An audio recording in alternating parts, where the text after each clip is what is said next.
What is up, everyone? Thanks for joining me. I'm KG. Big thanks to all that stopped by today, man. Show some support with a like, a comment, or a subscribe, man. It really helps so much. Missed y'all, but let's get right into it. I wanted to just talk about this 25th anniversary collection real quick. A few cards in this set. I'm only on the quarter century secret rares because a lot of the other cards are just super accessible. You can buy whatever you want. It's very cheap. Even some of the ultimate rares, if you like those, or the collector's rare, they are also very cheap. I mean, I personally wouldn't invest in any of those cards just because I don't like them too much. I think they look a little cheap. But the quarter century secret rares are very sparkly, so of course a lot of these cards are real good looking. I like a lot of these cards.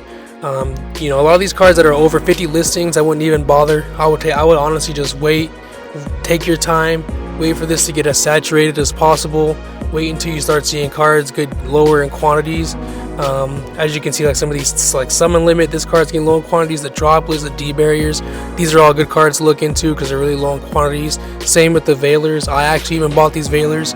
I was rocking super rare Veilers before this, so I'm happy to get these. So, I would look at some of these quarter century secret rares, the ones that are lower in quantities, of course, like I said. Veiler, Imperm, Borreload Savage Dragon, there's only 36 listings of these. That may not be bad to look into. Infinite Impermanence, definitely a good one to look into. Lava Golem may not be bad, only 41 listings there. Call by the Grave may not be bad, especially if this card comes back. A lot of these cards, like I said, not bad to look into. Heat Soul's even low in quantities. Pre-Prep is low in quantities, really good card. Talents is low in quantity, so like I said, there's a lot of good stuff in here that you can look through as far as the quarter century secret rares. I wouldn't just go around buying everything, but I do think a lot of this stuff will age well. It's honestly it's hard to like the existence of this set makes it hard to invest in Yu-Gi-Oh. It makes it hard to justify investing in Yu-Gi-Oh.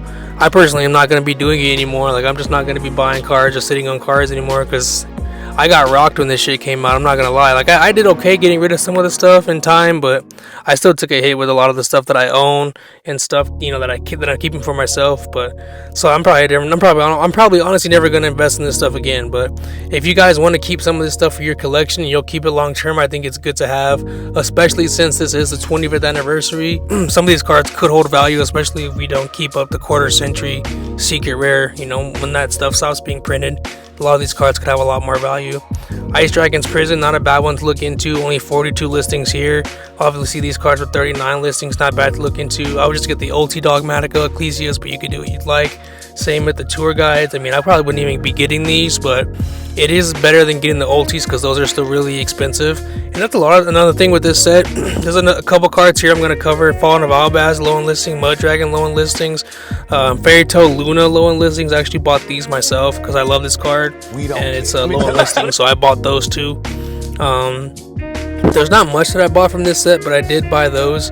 I actually haven't bought any of this to crack open and, like for myself, because I just feel like it's just really not worth the money, man. Like, unless you're pulling one of the nice quarter century secret rares like Imperm or Ash or Veiler, it really doesn't seem like it's worth it to me.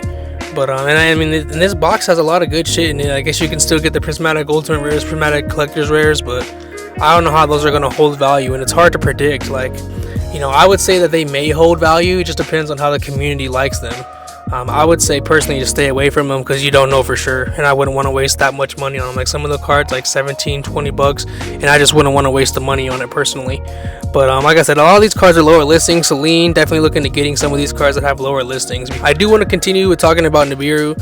Obviously, this card is a quarter century secret rare. I think it's like 30 bucks, something like that. As you can see here with these prices, this card, there's really just not many of these that exist, and it does go up still quickly. By the end of the page, it's still back down to what it used to be.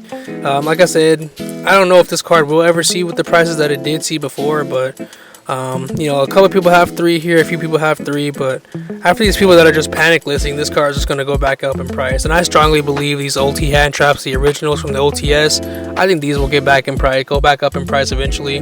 I actually have my Ulti names already. I spent like 140, 150 on them a long ass time ago, so I'm not moving those at all. I'm just going to hold on to them, but I did want to talk about it.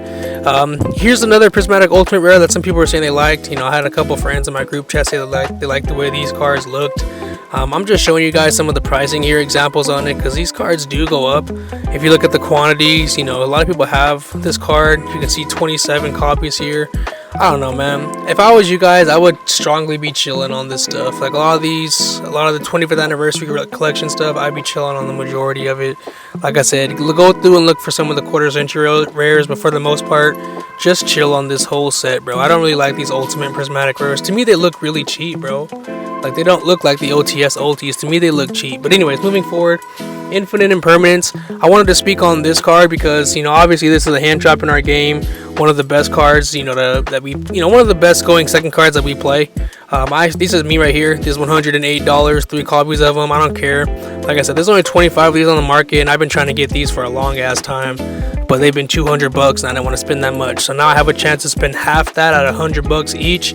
So I had to pull the trigger, bro. As you can see here, a couple people have 3 of them.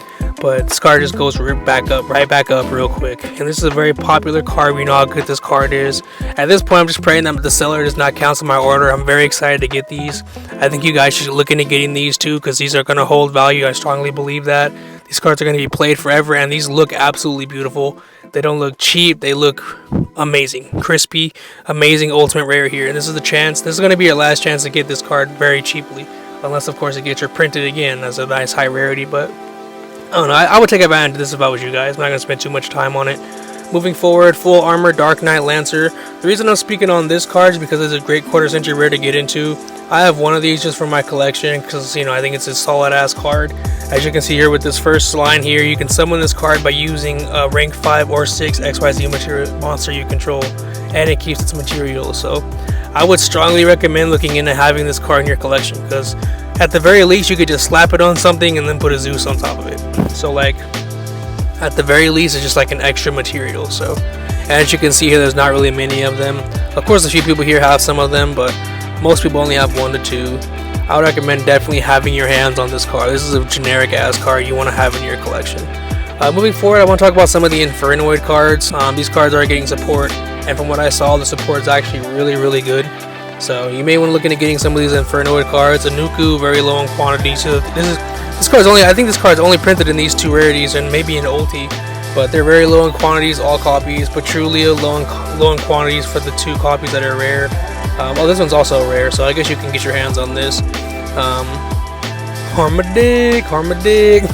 This card's low in quantities as well, very low in quantities. Permeus, I don't even know how to pronounce this card. I'm not even going to do this, but as you can see, this card goes up like crazy. Barring a reprint, these cards are going to hold value. I mean, I'm sure these cards will get reprinted, but I'm just telling you guys what it is. Like I said, I wouldn't be investing in anything unless you want to play the cards. Like I said, I would not be investing in this game anymore. It's just too volatile. And we just don't know what Konami's doing, bro. Straight up, they be doing weird shit, like printing Lightning Storm like so many times. Like, I feel so bad for people that bought Lightning Storms, you know what I mean? Like high rarity, I don't know, whatever. Like, if you bought high rarity shit, some of your shit just went down in price so much. But anyways, Dark Contract with the Gate. This is something that I would definitely recommend getting into for your collection. Make sure you have this card. If you want to buy some extra copies for cheap, maybe buy them. As long as it doesn't get reprinted, it's looking good, bro. Moving forward here, Trishula. You want to have a nice copy of Trishula, especially now because these are extremely cheap. These secret rares are low in quantities. There's another secret rare copy that's low in quantities from a Hidden Arsenal, also low in quantities. Obviously, the dual terminal copies, not those are trash. Starlights are low in quantity. So here's the thing. These cards are low as hell in quantities, but they're just like on sale. You can get into this ultimate rare for $100, bro.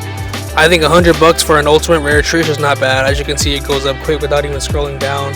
So I don't know. I would just say now's a good time to get into a high rarity copy of Trish. Starlights as well, they go up quickly. We talked about it, man. We talked about it. Moving forward here, Totem Bird. This is a card that I would definitely recommend getting into. As you can see, you're not gonna have trouble getting your hands on this card, but if you want the original print from Lord of the Tachyon Galaxy, if you go over here and look at the first editions, there's only like 30 of these on the market. As you can see, the first editions are not that prevalent. Everyone only has 1. Some people have 3, not many at all. Mob plays. As you can see, the card just goes up significantly. The card also negates spell and traps, so I recommend having this in your arsenal. Goes and Match. Moving forward, I wanted to speak on Goes and Match because, as you can see, all these cards are low in quantities. I believe this is actually all the different copies of this card. I don't think there's an old tier collectors or anything like that, but these cards are all very, not expensive, but these cards are all very low in quantity. So, Testina, I wanted to speak on these cards because I was wrong. I thought they were going to give us some good support. With the first wave of support, we had like 4 cards that searched the whole deck, so I was like looking, I was feeling really good about this deck. And then the new support, I was really just like hurt to the core. I'm not even gonna lie to you. I was like, wow, this shit is ass.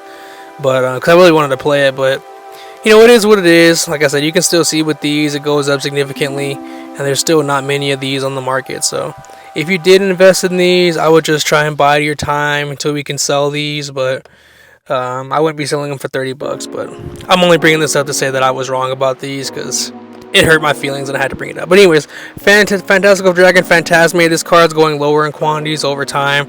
I told you guys to get these a while back for a lot cheaper, but as you can see here, these are around 20 bucks if you want to get a first edition. Savage Strike is about 20 bucks and they continue to go up.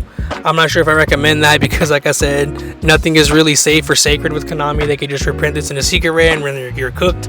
So I don't even know if you should invest in that, but it does go up in price. These ultra rares, this is a lie. These are like $7-8, bro. These are not $2. Like I said, $7-8 to get into these motherfuckers, and they just go up significantly. I know on Amazon these are also like $7-8. You can look there, so you're not spending more than $7 or $8. But you might, get the supers, get whatever you want. Maybe even just get the fucking reprint, alternate art golds, because those are cheap as hell.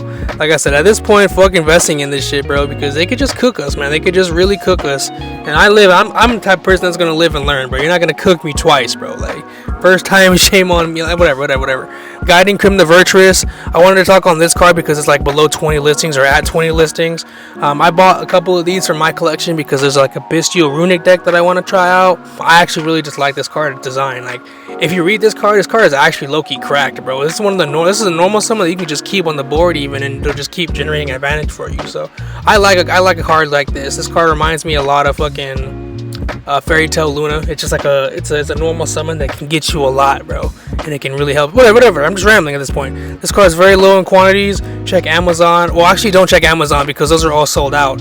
I got mine on Amazon, and then I went back a couple days ago, and now they're sold out. So as you can see, this card's getting lower in quantities. eBay's the same deal. So I don't know, if you want this, pull the trigger. Thank you guys so much for watching my market watch. I know I haven't been around a lot, but I'm gonna get that corrected. My girl literally roasted my ass and was like, "You need to stop being so damn lazy, bro. You ain't made no videos, you ain't done shit." And she was right. So I gotta start getting back on my grind, bro. Gotta do something with my life. I'm rambling at this point. You guys continue to be the best versions of yourself. I do really appreciate y'all for checking me out, man. I love you guys. Take care and have a good rest of your day.